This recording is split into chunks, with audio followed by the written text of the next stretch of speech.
19वें श्लोक में भगवान ने बताया कि ये शरीर ही ना तो मारता है ना मरता ही है। इसमें मरने का निषेध तो 20वें श्लोक में कर दिया।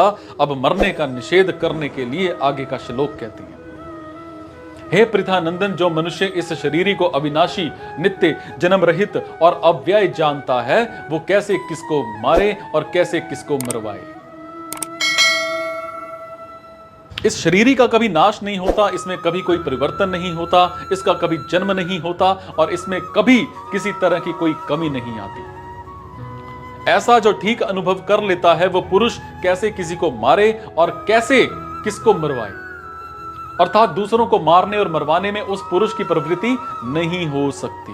वो किसी क्रिया का ना तो कृता बन सकता है, कर्ता बन सकता है और ना कार्यता बन सकता है।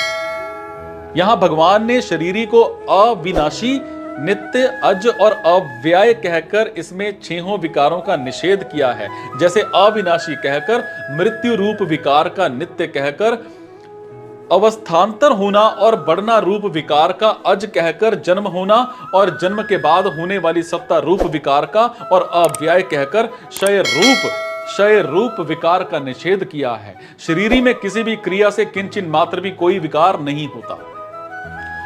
अगर भगवान को इन पदों में शरीरी के कर्ता और कर्म बनने का निषेध करना ही था, तो फिर यहां करने ना करने की बात ना कहकर मरने मारने की बात क्यों कही?